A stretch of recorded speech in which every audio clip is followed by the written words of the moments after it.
Okay, Terry B wrote it and he says, "Hey guys, help me out. I have a customer that is looking at a 50,000 square foot roof to be foamed and coated.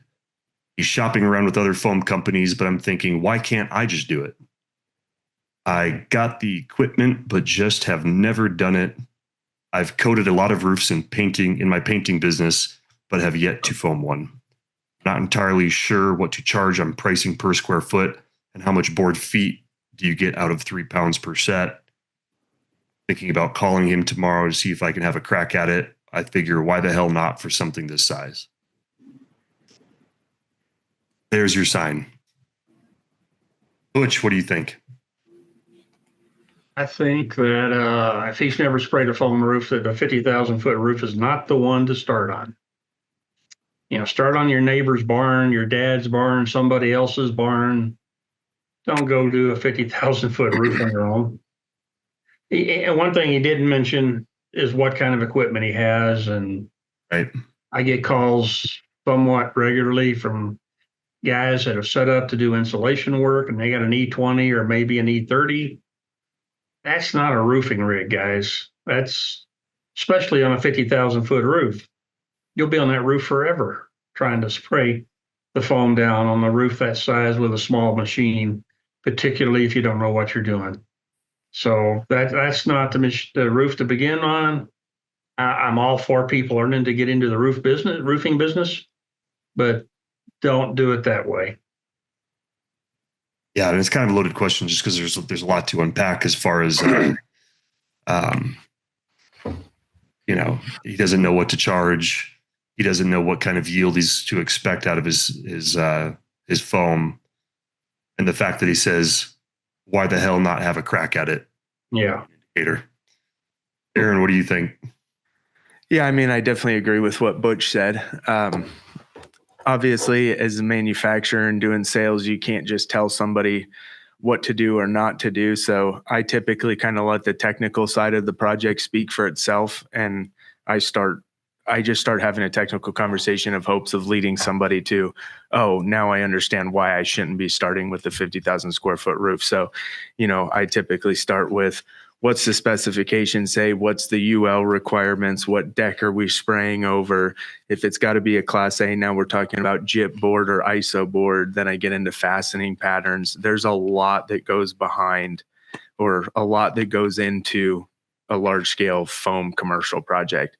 And if somebody's used to spraying insulation, Butch said it correctly. It's way different. Way different. Yeah, I'm excited if people want to start doing spray foam roofing, obviously, because that's how I make a living. But to start on a 50,000 square foot project with no experience is not going to make somebody want to do another one. There's a lot of stuff that goes into it. And you have a lot more experience with existing roofing companies that don't do foam, wanting to pick foam and or coatings up. What do you feel, playing devil's advocate, do you feel that the foam insulation guy is in better position to pick that up? I know what I would say to that, but I was just curious what your opinion is before I respond. Do I think a foam insulator is more suited to pick it up than another roofing contractor who might just not be doing spray foam roofing? Yeah.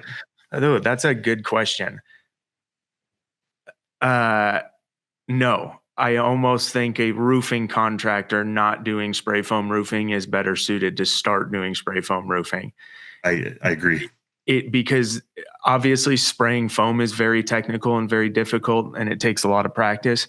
But even more so than that, learning roofing as a trade is a lot more encompassing. When you're talking about spraying foam, you're talking about equipment settings, and then material type. When you're talking about roofing, now we're talking about detail work, where to flash, how to terminate in areas, how to address slope, how to build slope, doing taper systems. So I think spraying foam, although it is very technical, is less encompassing than roofing as a whole. Yeah, no, I wholeheartedly agree. I'll put my 2 cents worth in on there. on that particular issue, and I agree with both of you. It's probably quicker to learn how to spray foam than it is to learn all the various proper roofing techniques. And I think that we got to caution people that are in the foam business and want to get into the roofing business that they still got to know roofing procedures and roofing techniques and roofing design. And that's probably, it takes a lot longer to learn than it does how to spray foam. Yeah. And I think same thing goes the other way. You know, when an insulator spraying foam in a wall, it gets covered up with drywall. So it doesn't always have to be the prettiest. On the roof, that's not happening. So if you take a spray foam roofing contractor that knows how to spray foam very well and put them inside, they're not an insulator contractor. You know, they don't know that side of it either. So it's two different trades using the same type of equipment and product, but two separate skill sets. Right. Yeah. So to answer your question, Terry, I personally, as a business owner, wouldn't take on that liability. Start with the 5,000 square foot project. Yeah, on your own building. Yeah, there you go.